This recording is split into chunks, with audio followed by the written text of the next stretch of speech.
And this is one of the big questions with impairment ratings.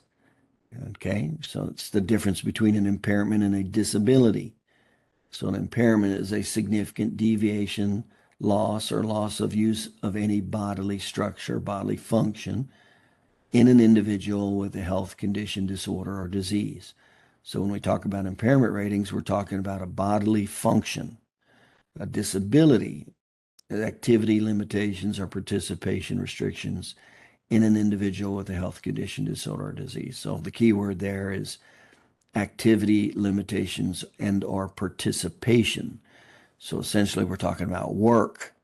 So the difference is, one has to do with the body, one has to do with the body relative to an activity. And the activity almost always we're talking about is work. So that's what disability. So you always associate disability with work and an impairment with a bodily function. And a really good way to memorize this is if a patient had the pinky finger, the very end phalanx of their pinky finger was crushed. Okay. And you go, okay, what would the impairment rating be and what would the disability? Well, if it was a professional grand pianist and he had his baby finger distal phalanx crushed, okay, you go, okay, well, how big of an impairment rating is it? In other words, how much would that affect their ability to get dressed in the morning, bathe, shower, things like that? Well, it wouldn't. It pretty much wouldn't at all. Then you go, disability. Now, how big of a disability would that be? Well, it would be huge because he's a professional pianist and you would need your pinky. Okay. So that's a real simple way of thinking about the difference between an impairment and a disability. Now, you need to be aware that several times you'll be asked, sometimes the attorneys will ask for a disability rating, or you may have some other regulatory agency ask for a disability rating.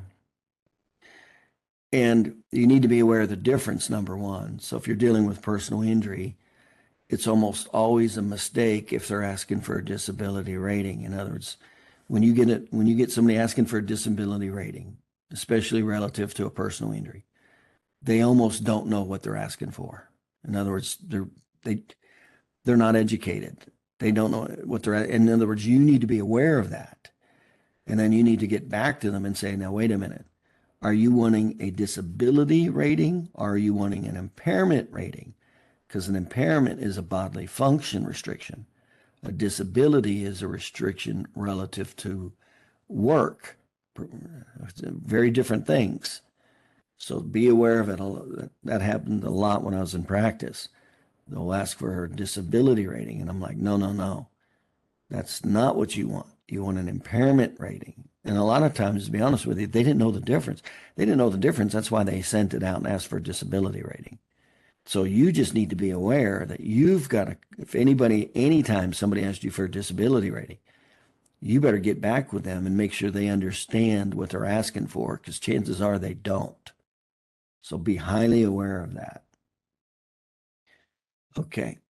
Now, when it comes to disability ratings, again, you're going to have to check with your state. In other words, if you want to do disability and for workers' compensation, you definitely want to check with your state. What are the guidelines or what are the needs for giving disability ratings? Because that's different. Remember, that's not an impairment. That's not an impairment rating. Remember, you can have a huge impairment like the baby grand pianist with a crushed, index or a baby pinky phalanx, and he's got a huge disability with no impairment. See? So make sure you're real clear on the differences of those. If you're dealing with personal injury, you're going to be dealing with impairment ratings, not disabilities. If you do want to do workers' compensation, that's when you're going to be dealing more with disability ratings.